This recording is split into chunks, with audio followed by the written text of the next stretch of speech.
Bienvenue dans cette nouvelle capsule audio du podcast Changer d'horizon, podcast rempli de voyages, de découvertes et d'aventures. Ici, nous sommes tous réunis par cette soif d'explorer le monde et de vivre des expériences inoubliables. Si le site pvtis.net te partage déjà de nombreux conseils pour une expérience unique grâce au programme Vacances-Travail, on a eu envie de t'offrir également des recommandations audio que tu vas pouvoir écouter depuis n'importe où. En lançant cet épisode, tu t'apprêtes donc à découvrir une capsule de moins de 10 minutes qui donnera des informations et des tips que l'équipe PVTiste considère pertinentes afin de t'aider à préparer ton départ ou t'accompagner si tu es en train de vivre cette expérience de vie unique. À tout de suite!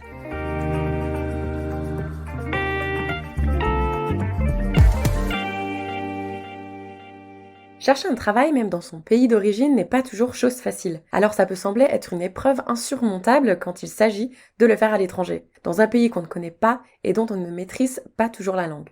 Dans cet épisode, nous allons donc vous partager quelques conseils pour vous aider dans votre recherche d'emploi en PVT. Conseil numéro 1, définir votre objectif. Travailler pendant votre PVT signifie-t-il pour vous de financer votre voyage, le moyen d'apprendre une langue, l'apprentissage de nouvelles compétences peut-être ? Ou est-ce que vous souhaitez alterner les périodes de voyage et de travail ou seulement travailler sur une longue période ? Connaître votre objectif vous aidera à définir vers quel type de poste orienter vos démarches. Si vous souhaitez apprendre une nouvelle langue et économiser de l'argent pour un road trip, vous pourrez travailler en ferme avec d'autres voyageurs ou en tant que caissier dans une épicerie par exemple. Si vous souhaitez évoluer dans votre domaine de prédilection, vos recherches seront forcément plus restreintes. Conseil numéro 2, s'améliorer dans une autre langue. Selon votre pays de destination, il se peut que vous ne maîtrisez pas la langue, l'anglais, l'espagnol ou le japonais par exemple. Ça ne vous empêchera pas de travailler, vous pourrez toujours trouver un job dans un centre d'appel où les clients sont francophones, faire de la plonge dans un restaurant ou bien trier les cerises dans une ferme. Cependant, avoir quelques bases facilitera les échanges avec les employeurs et vous ouvrira la porte de nombreuses opportunités. Pour vous améliorer avant et pendant le PVT, pensez à prendre des cours de langue aux applications mobiles comme Babbel.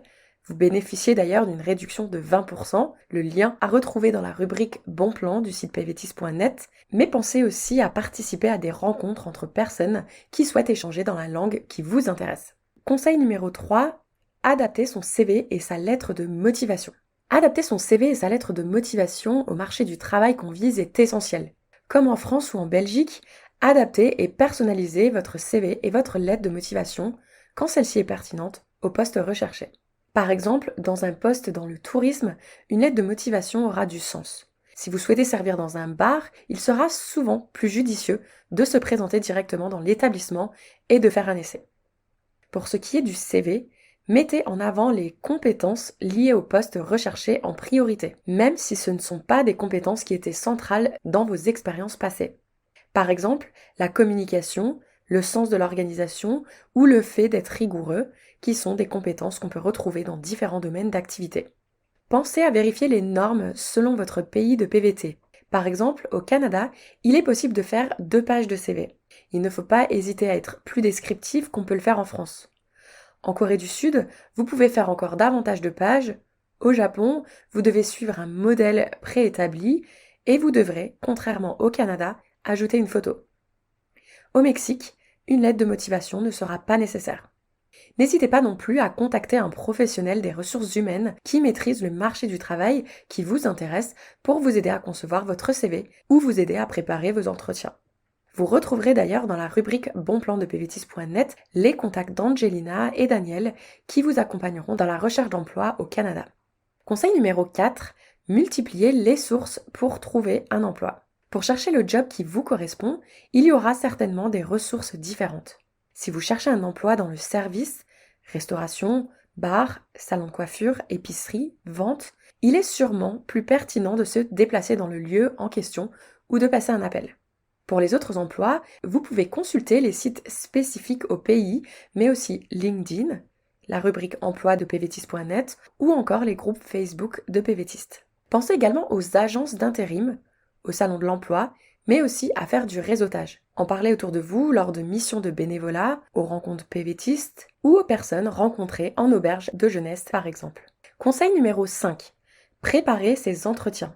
Renseignez-vous sur la culture de l'entreprise et du pays où vous postulez. Entraînez-vous à répondre aux questions courantes des entretiens en anglais ou dans la langue du pays en question.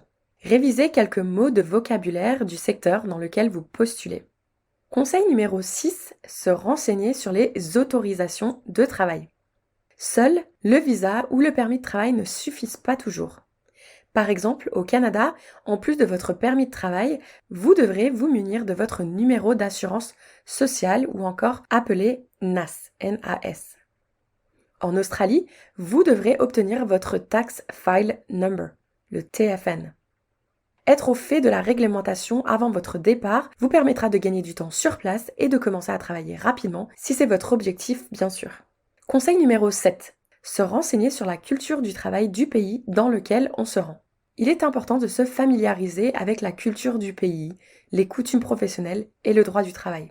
Au Canada, par exemple, il est très courant de se tutoyer au travail, ne soyez pas surpris. Au Mexique, les heures de travail peuvent être très nombreuses, mais la convivialité est essentielle. Ou encore en Corée du Sud, la hiérarchie est très marquée. Selon votre destination, le poste et l'entreprise choisie, vos expériences de travail seront très différentes. Conseil numéro 8, être flexible. Qu'importe le ou les jobs que vous exercerez, soyez ouvert et flexible. Le PVT sera certainement une des plus belles expériences de votre vie, alors profitez-en.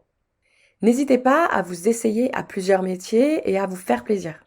Si un job ne vous correspond pas ou ne vous plaît pas, n'hésitez pas à en changer. Ne restez pas dans une mauvaise dynamique qui risquerait de gâcher votre PVT. Conseil numéro 9. Valorisez son expérience au retour. Que vos expériences de PVT aient un rapport avec votre carrière professionnelle ou non, au retour, vous pourrez toujours les valoriser. En effet, vous aurez forcément appris sur vous et évolué. On pourrait citer l'ouverture d'esprit, travailler à l'étranger vous expose à de nouvelles cultures, à de nouvelles perspectives et idées. Mais aussi l'indépendance. Vous apprenez à être autonome, à prendre des décisions et à gérer des situations inconnues.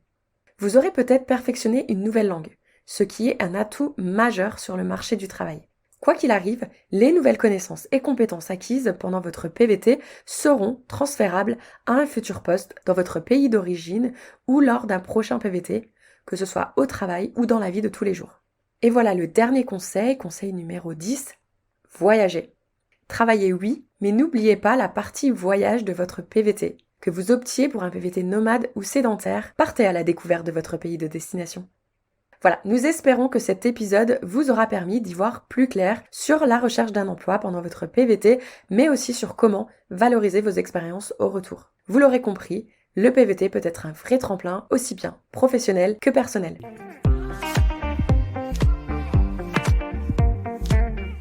Vous êtes arrivés à la fin de cet épisode et on vous en remercie, mais attendez, ne partez pas encore. Permettez-nous de vous rappeler à quel point votre soutien compte pour nous. En vous abonnant à notre chaîne de podcast, vous serez les premiers à être informés de chaque nouvel épisode qui sortira et vous ne manquerez plus jamais une minute de notre contenu. Et si vous avez aimé cet épisode, pourquoi ne pas laisser 5 étoiles et un commentaire sympa ? Vos retours nous inspirent à continuer à créer du contenu avec des pays et des sujets qui vous intéressent. Ça nous aide également à toucher de nouvelles oreilles curieuses. Vous faites partie intégrante de notre communauté, alors s'il vous plaît, prenez une minute pour vous abonner, laissez vos étoiles et écrivez-nous un commentaire. Rendez-vous au prochain épisode et d'ici là, on se retrouve sur notre site internet pvtis.net.